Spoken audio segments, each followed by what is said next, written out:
Welcome to the Aesthetics Today podcast, the premier platform where we explore the ever-evolving landscape of aesthetic treatments, regenerative medicine, and cutting-edge beauty products and technology. Welcome to the Aesthetics Today podcast. I'm your host, Gabrielle Richens, and before we begin, a quick thank you to our sponsor, Digital Aesthetics, the UK's leading specialist agency for beauty and health clinics.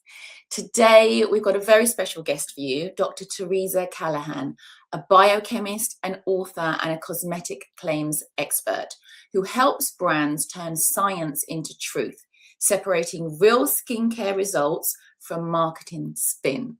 Welcome, Dr. Theresa. Thank you for joining us. Thank you for inviting me, Gabrielle. It's nice to be on the show today.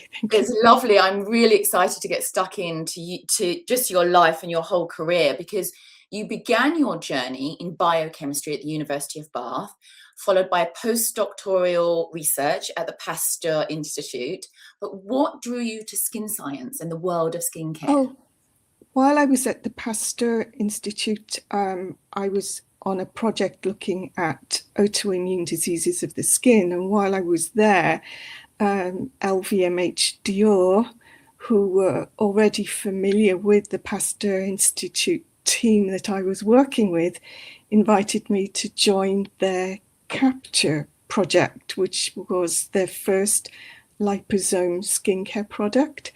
And I believe it's still on the market. The brand is certainly still on the market. Mm-hmm. And so it was that drew me into this fascinating, rather at the time, strange world, bearing in mind that I had come and was working in academia. And I was just totally fascinated by this. And as my postdoc came to an end in Paris, I decided not to stay. I decided to return to the UK, and I joined Unilever, and then it went from there, basically.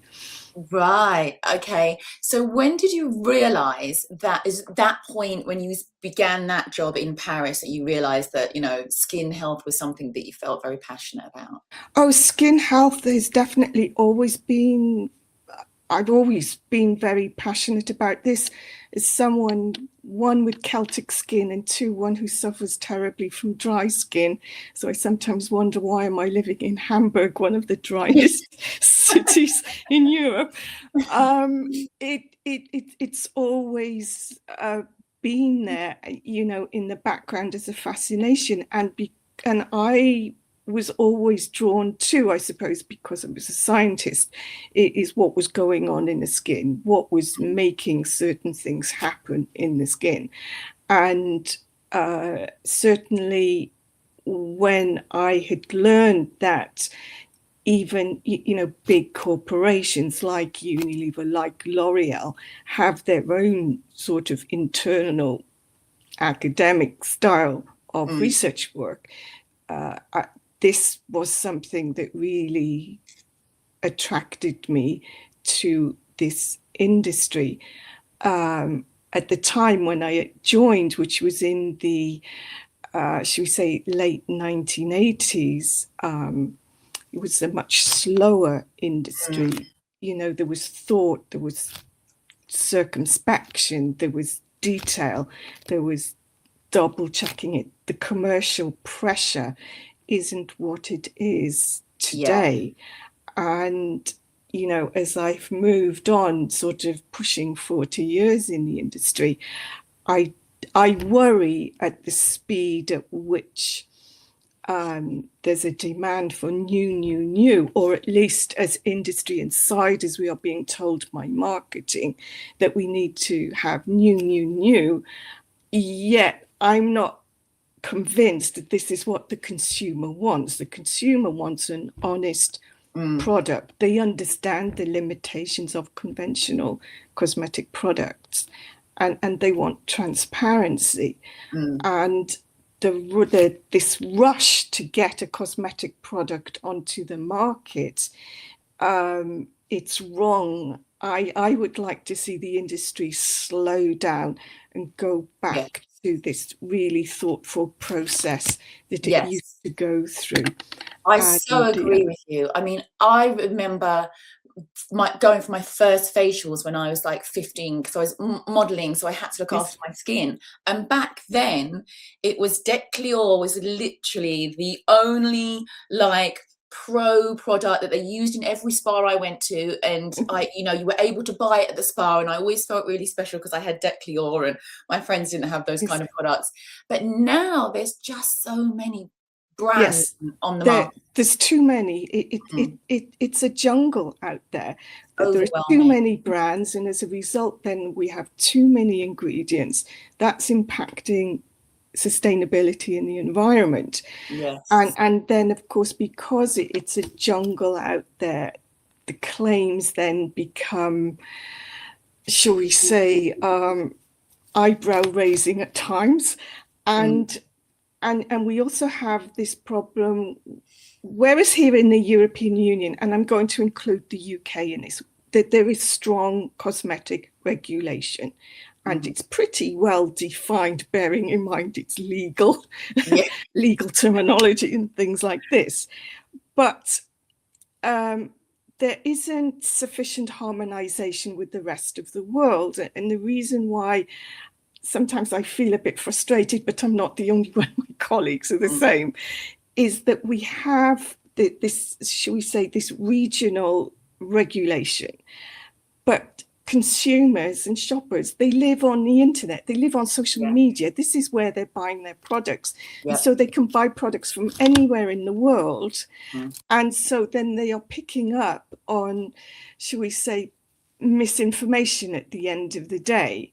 And yesterday I was on a very charming radio show in America, but they had already bought into this toxic mindset, and having to explain to them, no, this is wrong, was challenging. Yes, definitely. Yeah, it must be so frustrating for you. On the one hand, yes, but it's that frustrating that keeps me motivated, because by mistake I married my job. I knew it would never love me back. That story, but at the same time, I'm passionate about what it is and also what we can offer. We can't offer miracles, because cosmetic products are not miracles. They are there to keep the skin in good condition. And by doing so, yes, you are going to see a change and improvement. Of course, if you want something faster, then that's when you go to your aesthetics clinic or salon to have those adjustments. Yes. Speaking of aesthetics nowadays is combining medical science with beauty. And why is a deep understanding of skin biology non-negotiable when it comes to the safe and effective, long-lasting results? Oh my goodness me! Of course, it's non-negotiable. That this is, we are talking skin health here. Right now, health is not a term that's allowed in cosmetics, but we're having this conversation, so I will use it. Is that we need to keep the skin in good condition, therefore we need to understand what's going on. And you only know what's going on by understanding the biochemistry, the physiology, and also any negative aspects. So this is what's being raised in terms of allergy, or irritation, or goodness me, hopefully not worse than that. And also, as a cosmetics industry, we are also selling products that are there primarily with a function for safety. So that would be sun care, would be an example of that. But then, of course, we have the aesthetics, should we say, the aesthetics part of, should we say, cosmetic treatments. And there, because these aesthetic treatments are semi-invasive, though some are more invasive than others, then you really need to understand what's going on and how these ingredients that are being used to enhance the shape of the lips or raise the eye, the brow, really good understanding of that biochemistry and physiology is paramount. And of course, then the safety and also the, should we say, the enforcement of the regulations as regard to safety. Because as you probably saw the BBC programme about backstreet Botox injections. Yes, there's been new regulations come in, hasn't there, over the last few years about all of these cosmetic cowboys, which is fantastic. I can't believe it went on for so long. Oh, absolutely. And even, in mainstream cosmetics that I work in, that there are things going on, as I suppose, with any consumer product. And because we are a fast moving consumer goods industry, as we're called, should we say, the authorities, the trading standards, police trying to keep up, they're running uphill. It's an uphill battle. Yeah. But they need to, hopefully they understand and they know that they do have supporters within the industry also trying to say, industry, please slow down. The skin is not a fashion item. Yeah. The skin is an organ of the body. And I really do wish it would the industry would detach itself from the fashion industry. Because the word beauty has no legal definition. It doesn't exist in the legal definition of what a cosmetic product is. And beauty is, yes, it's in the eye of the beholder. We could say, oh, yes, it's a beautiful day. But I'm just saying, no, it isn't. Look at all the snow out there. It might look pretty, but it's definitely not. I wouldn't call it a beautiful day like walking on a beach on some desert island somewhere. And where do you see the biggest disconnect between marketing language nowadays and what the science can actually support when it comes to both care and aesthetic treatments? Yes, there's always been, shall we say, I wouldn't say a total disconnect between marketing and R&D, because there are some very astute marketing people who understand, but it's where there is a commercial pressure and the regulatory teams that are part of that triage struggle, because when you are running studies, whether it's a consumer study or whether it's a clinical study that's making measurements on the skin or evaluating what the skin looks like, you have all this data being generated, and it's from that data has to be robust, that of course you develop your claims.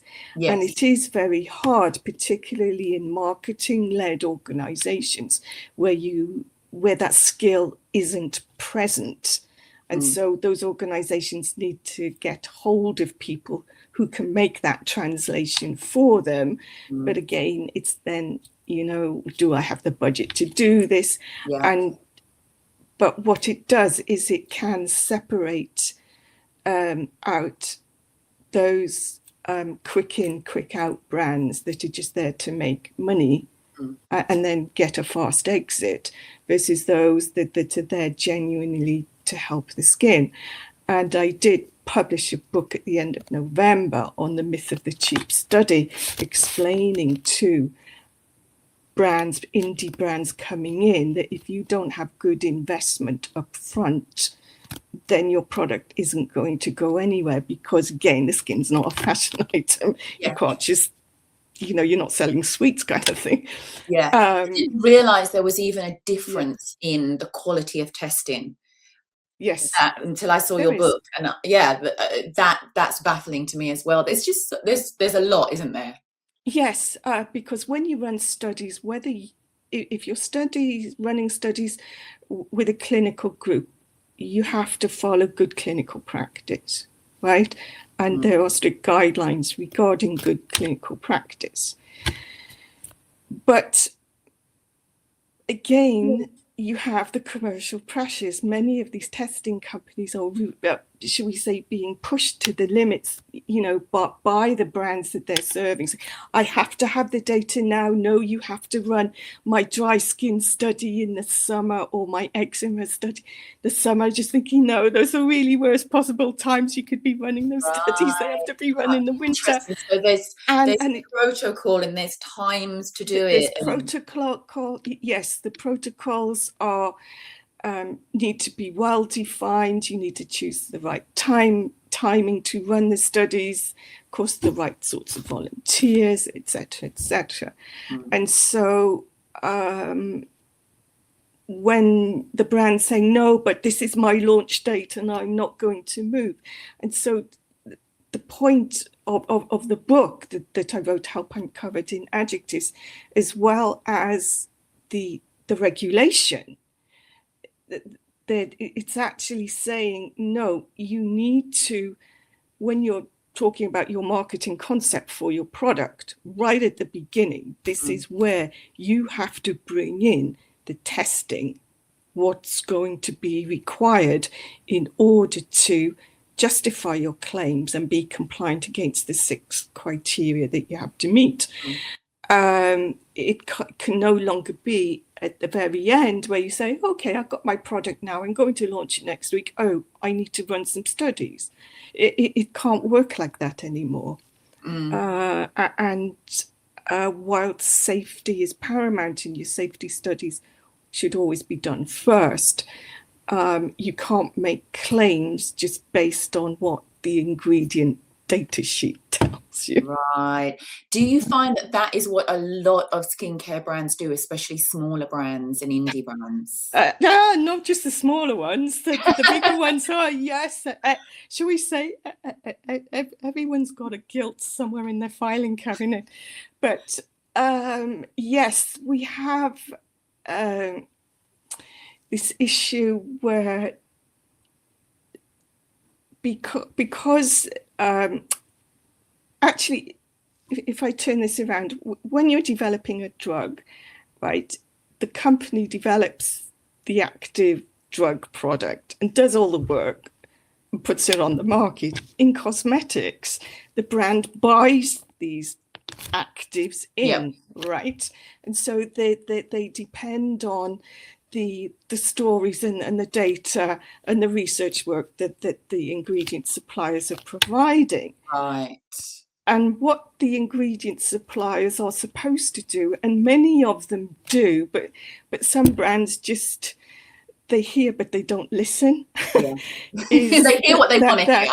Yeah, it is that you can't make the claims that we are making about the ingredients, because you have to make the claims about the whole product. Right. And if you're putting in 20 different ingredients, something's going to happen.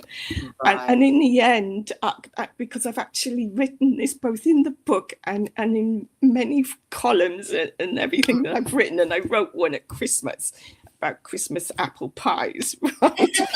it is that you're not selling a shopping list, you're selling the pie. Right. Yeah. And so if you're putting an apple pie together, you're not going to be selling, flour that tastes horrible, or at least you're not going to be eating the flour and the salt and the butter and the sour cooking apples. Yes. You're actually selling the baked product. How it all comes together. And of course, how it all comes together.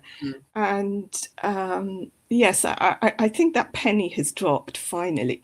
But certainly the French regulators are very strong on this particular aspect. But yes, I do sometimes wonder, isn't anyone listening, but I tend to forget that, yes, I've been in the industry a long time, so I've seen it all. Yeah. But there are new people coming into the industry every day, and so they haven't seen this, and so I have to remind myself, and of course my colleagues likewise, that yes, every day we have to start at base one, every day, to take them through. But the other area, or should we say the other category of people that we need to have understand are the investors, because we have short, medium and long-term investors. Right. Of course, the short-term investors, the angel investors, they want a quick return on that investment, so they're not going to be too fussy. But I would encourage any investors, whether you're short, medium or long term, to read the regulation and to understand that when someone is pitching to you, that you can ask the right questions about claims compliance and the types of studies that are being run.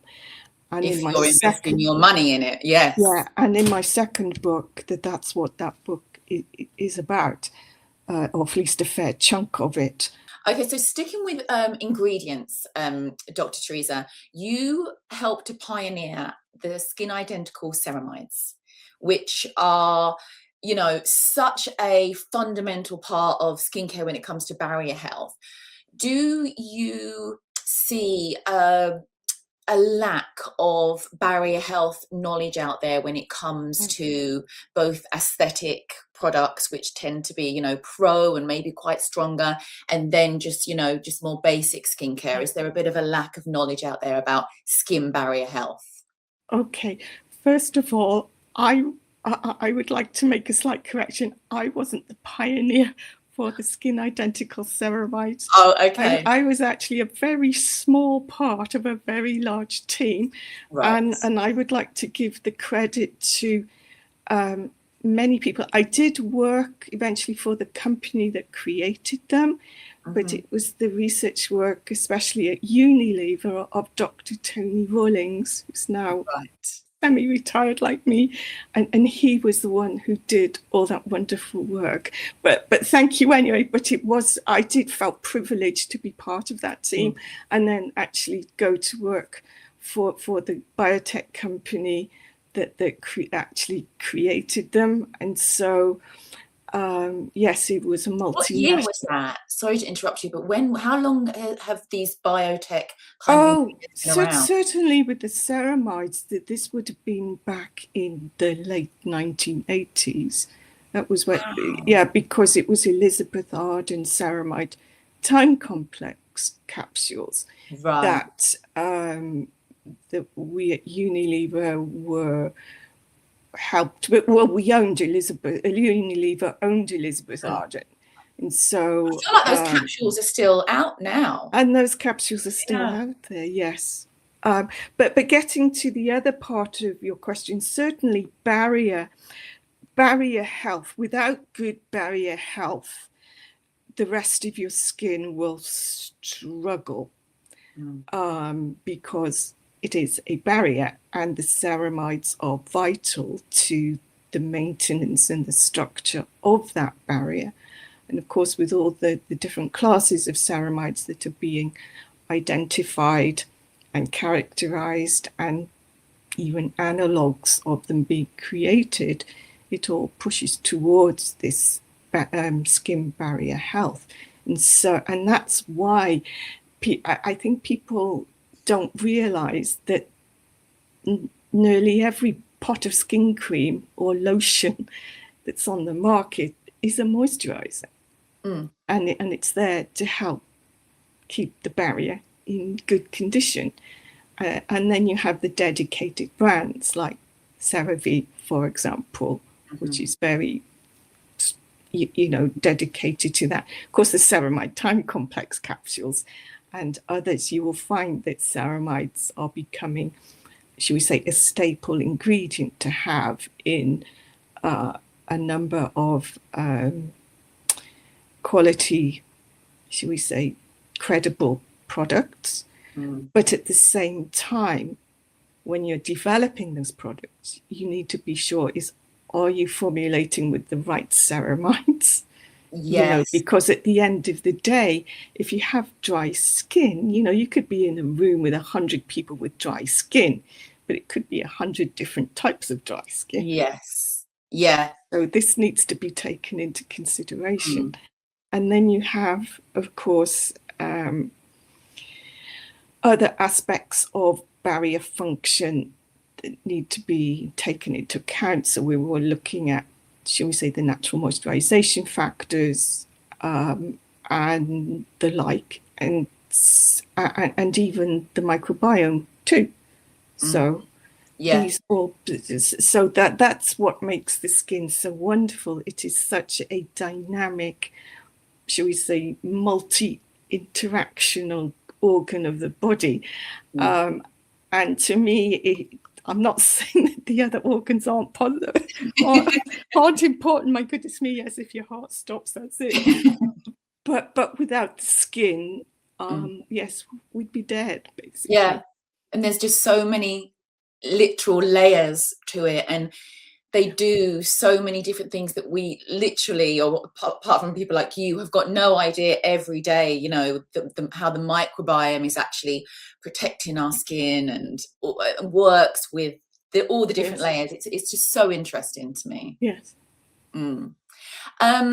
So when it comes to hero ingredients, I don't know, you know, it kind of is everywhere at the moment. There's always a new hero. The industry loves to introduce these new hero ingredients, and also technologies when it comes to aesthetics. I mean, in the aesthetics industry right now, I have just found that there are lots of new technologies coming that are, you know, from my perspective, not being as knowledgeable as you, tend to be more about regenerating the skin as opposed to filling the skin. I feel that there's been a bit of a turn away from pumping the skin and filling it up, and more against these regenerative medicines.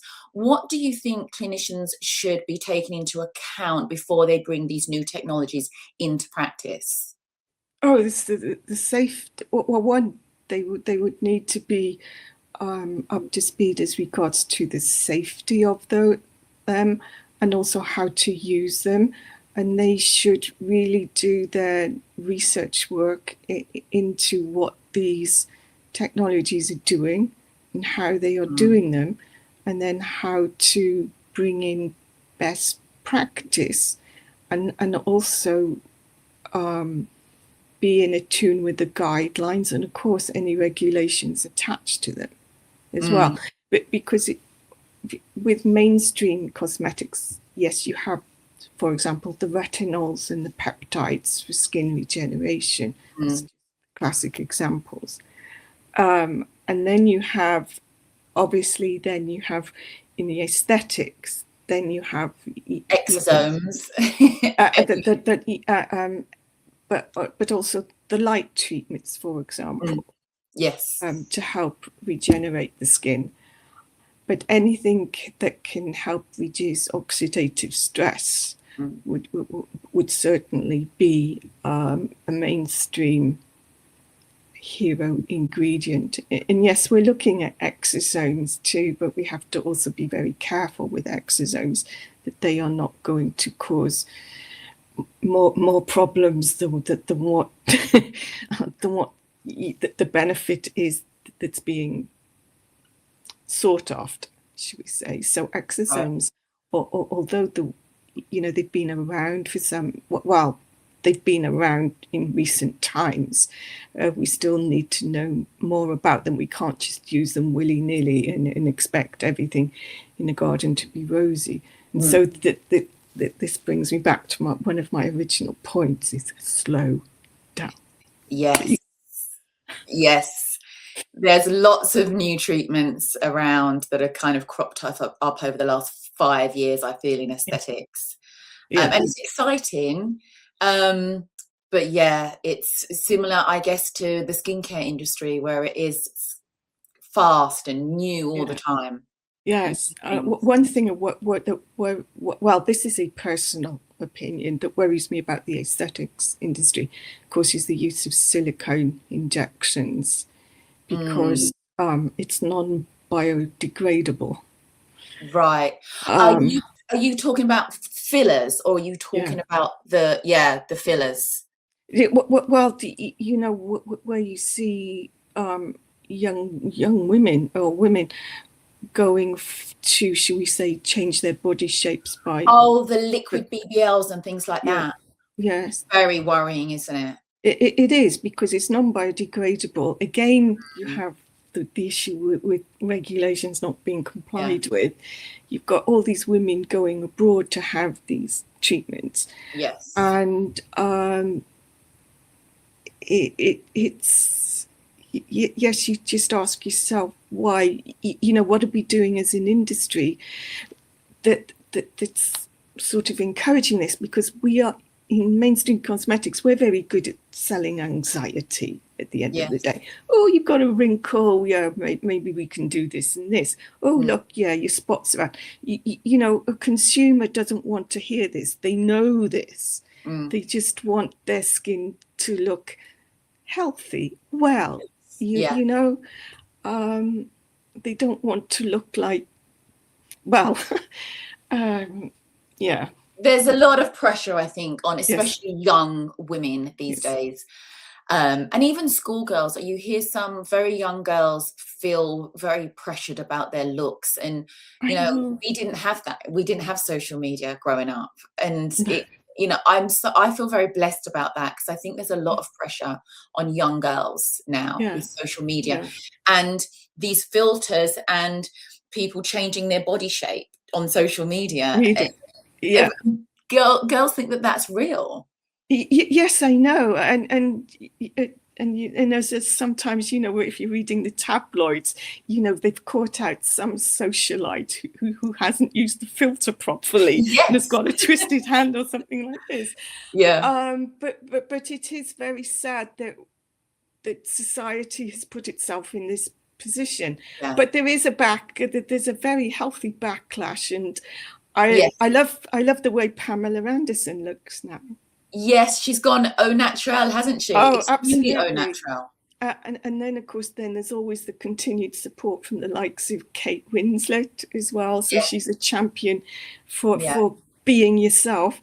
But there's nothing wrong with using cosmetic products or having, some of these tweakments, if you like. But the thing is that you shouldn't let them control you. Yes. Right. Yes. There's the psychological side to it. So anyway, I'm digressing. Sorry, it's me. I'm not keeping you on track. Well, staying on the topic of skin aging, what do you feel are the biggest misconceptions about skin aging that you think the industry still needs to challenge? Oh, there's lots of them. I certainly, with skin aging, is that they need to stop treating it as a problem.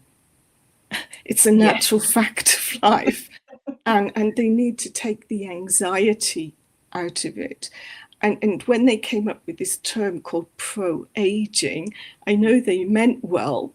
But they're trying to remove anti-aging, aren't they? They turned it into pro or slow aging. They turned it into pro-aging, which implied that it was going faster in a way. And so now have sort of, separated this out into more health and well-being. But again, I think the biggest misconception is that we can halt aging permanently. We can't. We can only address certain factors, or a number of factors associated with aging, and help address those.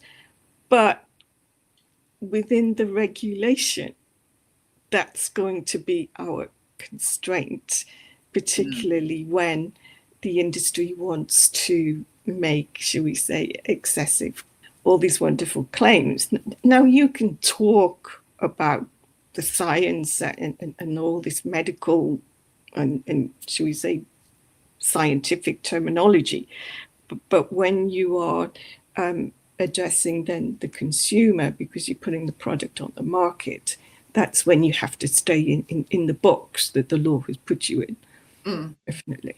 So but I think as regards to aging, it is that the needs to treat aging as a fact of life, and in some ways, even respect it, so that we can age gracefully, of course. Without pressure. But to cure aging, I remain unconvinced, particularly when I see that the one-man anti-aging volunteer, the millionaire who's his own volunteer in terms of defying aging. I sometimes, what's his name? Bruce, is it Johnson? Oh, I know who you're talking about. Yes. Yes, here I am on a live podcast, and I can't He's been remember on the gentleman. news. Yes, but I do worry that because he's just a one-man volunteer doing his own studies, that the amount of stress that he's actually under but doesn't realize is probably aging him. Yeah, probably. I don't actually think he looks that amazing. How old is he? He looks very unhappy compared to the happy-go-lucky guy he was when he started. But at the end of the day, yes, and any data that he produces would be interesting, but because he's only a volunteer of one, right, we won't be able to do much with that data. Right, that's not how you conduct your studies, Theresa. No. So, but there we are. My opinions are my own. So, how do you see the industry evolving over the next 10 years? Do you see this oversaturation, continuing? Do you think it's going to slow down? Do you think things are going to improve when it comes to all of this misconceptions and skin aging? I think it's starting to acknowledge that it has to do something. And I think it certainly over the next 10 years, the jungle will be cleared. Really?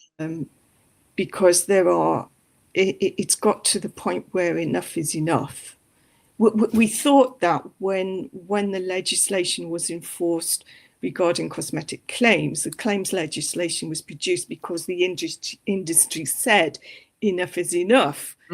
But it's now moved. Somebody moved the goalposts. And so it's a case of pushing those goalposts back to where they were. And I believe that that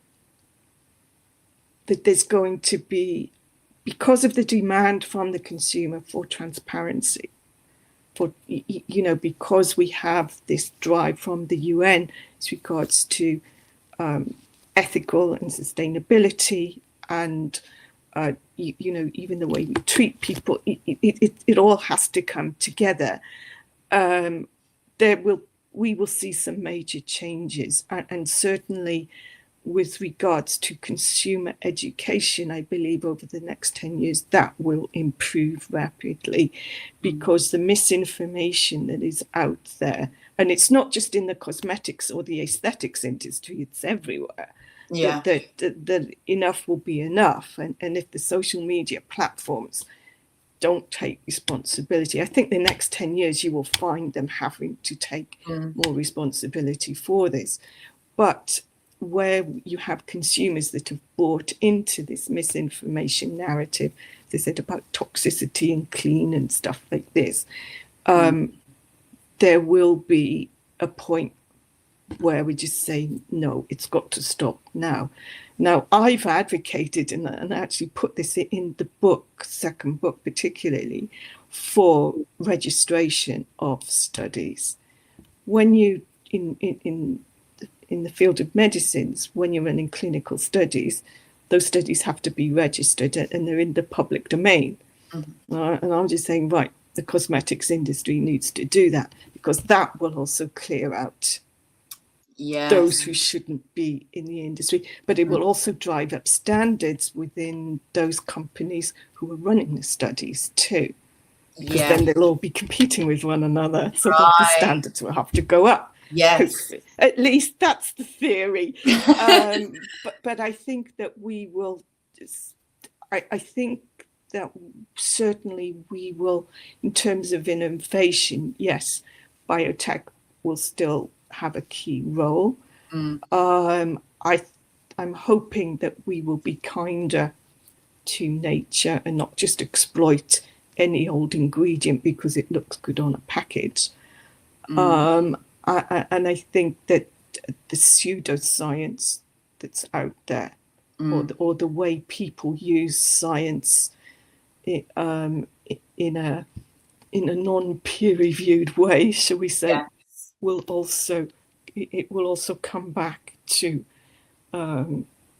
being conducted the way it should be done, or the way it used to be done.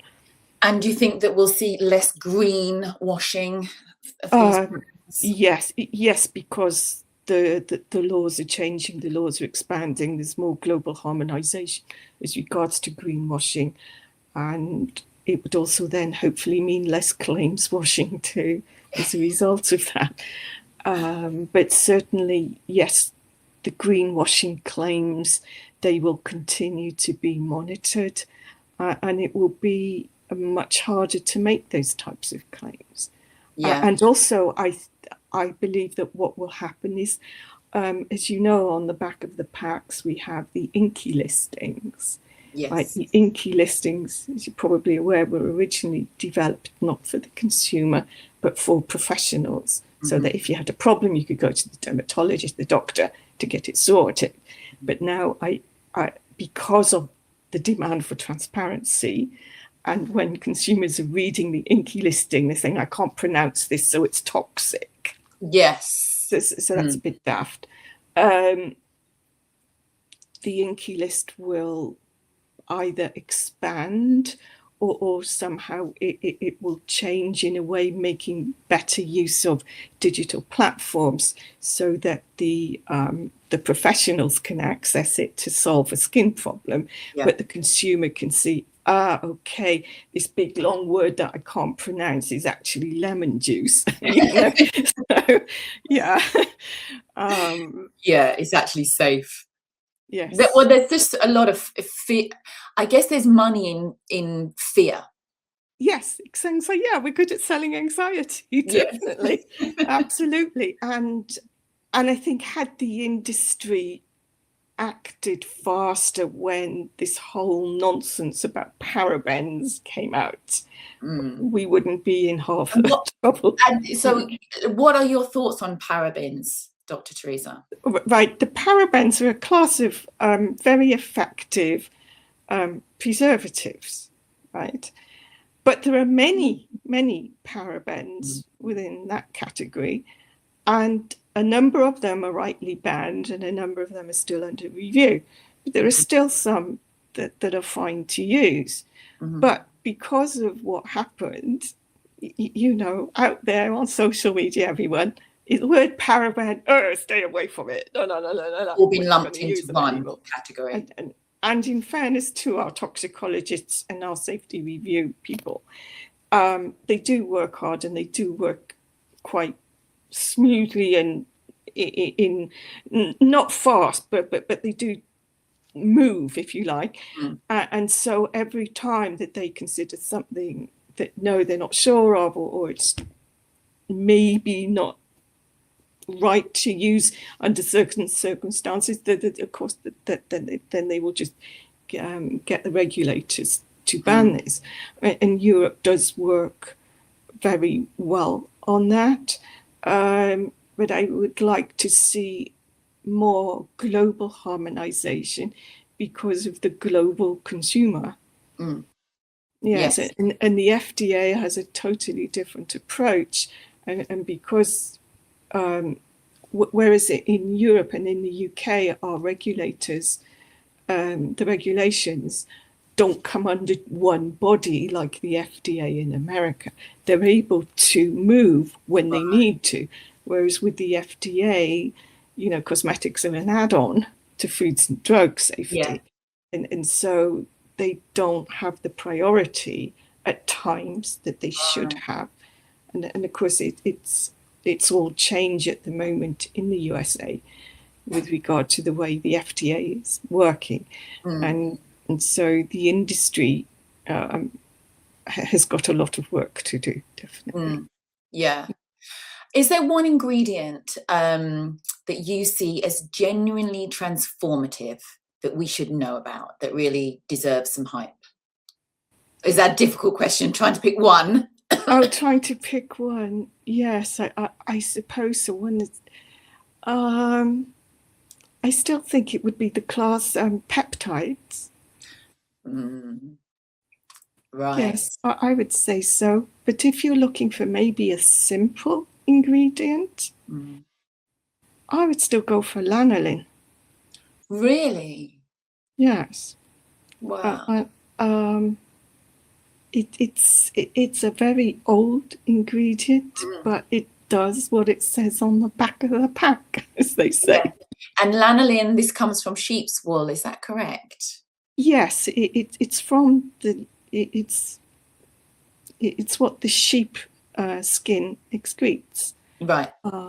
And that's why you will also helps. Well, wool structure is obviously important, but it's a conditioner. Yeah, it has a conditioning effect, and it contains chemical structures, compounds that are like skin identical ceramides. And I think that was the first real, apart from Vaseline, the first real, shall we say, bio skin barrier product, which is where Nivea came from. Nivea Blutin is based on, but now Nivea have recently reformulated to remove the lanolin alcohols, but why? Again, commercial pressures, despite the fact that certainly in the UK, you find that the Eczema Society and the dermatologists working with eczema will still support the use of lanolin.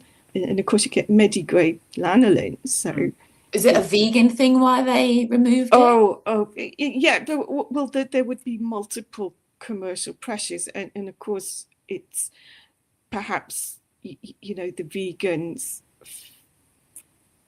Well, the vegans wouldn't use it, obviously, because it's, you get it off the sheep's wool.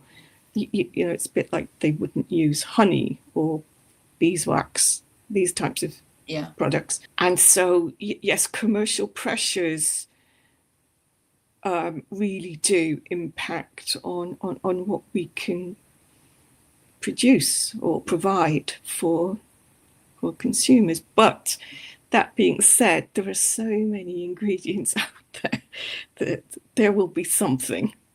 There are a lot now. And what about one that you particularly maybe do not like or think is particularly helpful for skin? That's a hard one. How do you feel about exfoliating acids? Like the glycolic acid, fruit acids? Right. To be honest, I think they're all right. They just need to be used carefully. Correctly. Right, they need to be used correctly. I suppose for me, I'm somebody who's wary about retinoic acid. Should we say that's something that I am wary about. And as regards to the use of glycolic acid, what worries me about that is it's too free and easy to get hold of. And that's when you get problems, and that's when you get 13-year-old girls using it, and then you wonder, why did the parent allow them to use it? Yes, Dr. Theresa, how do you feel about Sephora kids and the whole thing that's happened in the last few years with practically children? We're talking tweens, 10-year-olds, some 9-year-olds. I mean, there are some TikToks out there with 8 and 9-year-olds with skincare routines. I think it's going to blow up. If it's not managed well, it will blow up, because these children are still developing, right? And as long as certain skin problems like skin dryness, and then having good sun care, and those conditions like eczema that can be taken care of by the doctor or even the pharmacist if it's not too severe. But where we are making children into mini adults, that is wrong on every level. A child should be allowed to be a child at the end of the day. Yeah. I don't see what benefit giving a child the equivalent of an adult skincare routine and makeup. Yes, I perhaps I'm showing my age here, but it terrifies me, to be honest. Yeah, I don't like agree. it. I agree, and I also think that it's unethical of brands to, I mean, look, there were certain brands, I won't say any names, that were kind of being accused of marketing their products in very colourful packaging to children. And yeah, something definitely has to change there, because there was a lot of news, on the news, people going on the news, dermatologists were saying they've got young girls, 10-year-olds and 11-year-olds coming to them with dermatitis from skin products. Yes, and these brands need to really understand or have people, experts tell them this is children's skin. These are 9, 10-year, even 11-year-olds, and then, as you said, the tweens and the teenagers. This skin, they are still developing, right? And of course, as they go through the teenage years, their skin goes under a whole load of changes again. That's why you have acne. But, it's sort of the rite of passage into adulthood. And even then, I've seen, some of the children's makeup products in the local store here. And whilst painting your face up for a bit of fun and a party and, in the local pantomime or school, that's fine. But where it suddenly, it puts pressure on a child that is completely unnecessary, right? And again, we have to blame this living online. Definitely. And of course, with the problems, because you see kids with little nail polish on them, and they're sticking their fingers in their mouths and sucking it and biting it all off. And with the problems that adult women have with all these nail extensions and stuff like this, you really don't want to be imposing that kind of thing on a child. Yes, no. I agree. Yes, it's a very... it's a hot topic, and there's lots of different opinions. But at the end of the day, let a child be a child. I couldn't. They have beautiful skin. As it is. Anyway. I know they don't need any skincare ingredients on their skin. No. So after decades of working at the science end of cosmetics, what excites you the most about the future of skincare and aesthetic medicine? Oh, certainly what excites me, well, it is this inherent ideal hope that the industry would slow down. But I think certainly what excites me is the continued development of biotech and the development of ingredients through that process for, should we say, a cleaner beauty, if I can use that awful term. But I also think that we understand our needs better over our desires. And certainly within aesthetic medicine, I am hopeful that there will be better enforcement of the regulations that it does have, and that again that there will be this step back from selling anxiety. I'm confident that humans will look at themselves in the mirror rather than through a mobile phone. Yeah, that would be nice. Yeah. Yes, that it in the same way that you see it happening in fashion, people are turning away from fashion and just doing their own thing. now that that's starting to emerge.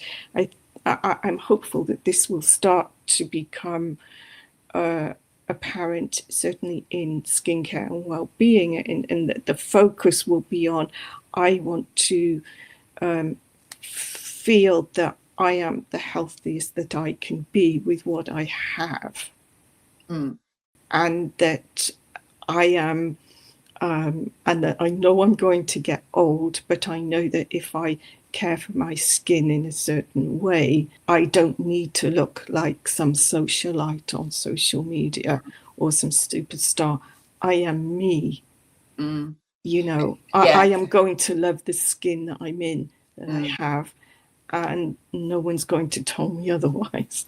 Yeah, absolutely. And not aspiring to be what you like what you see in social media. Yeah, aspire to be who you are meant to be, not what somebody expects you to be. Yes. Perfect. So, but certainly in the science, we're going to see certainly further development in terms of the physical technologies as well as the biotechs, and a better understanding of how also the skin interacts with its environment, particularly in terms of climate change. I know that sounds silly at the moment, but there will be an impact there somewhere along the line. Climate change, and also with what we're throwing into the environment, what we're being exposed to, because now the French have banned all PFAs in cosmetic products. That's being enforced back on the 1st of January. That was. So, what are PFAs? Oh, these are everlasting ingredients. Right, you can't get rid of them. That they take forever to. Okay, so this is a good thing that France is banning them. Yes, it's banning them, which means that the EU as a bloc will likely follow suit, which is good. Okay. That's good. Very good. And lifestyle also, do you think that there needs to be more of an emphasis on not just relying on skincare and aesthetic treatments? It's actually, what we're eating and how we're living. Oh yes, lifestyle has to be holistic. So, in some respects, despite what people say, you are to a certain extent what you eat, and so the way, it's not just about what you eat, it's also, everything from smoking and drinking, drugs, exposures, going out in the midday sun, don't do it. And hopefully sunbeds will be banned 100% everywhere, and only used in the I can't believe it's still around in this day. Yeah, it's so 20th century, isn't it? Isn't it? Yes. How damaging are they, Dr. Theresa? Sunbeds. Are any of our listeners that are actually still doing sunbeds, please tell us how dangerous they are. Sunbeds might ultimately take your life if you don't do something, because of the cancer. You will get cancer from sunbeds, and you will have not just external aging signs, but of course it's also in the skin too. And and there needs to be also more exposure of the research of baby, because with sunbeds it's going in through the skin. So what's happening at that sort of subdermal level, but it's the cancer that is the problem, and you see time and time and again, young women actually say, get off the sunbeds. I've been through cancer 3 times because I used a sunbed. And so just stay away from them. And they don't make you look beautiful, no. Because they don't give you that rosy glow that perhaps 20 minutes sitting in the garden might. Vitamin D, exactly. Yeah. It's so counterproductive, isn't it? And if there was just one message from you today that you would like our listeners to take, what would it be? Love the skin you're in, and don't be anxious. Don't be anxious about your skin. Just love it the way it is. Yeah. Yeah. Wonderful. Well, thank you so much for this insightful chat today, Dr. Theresa.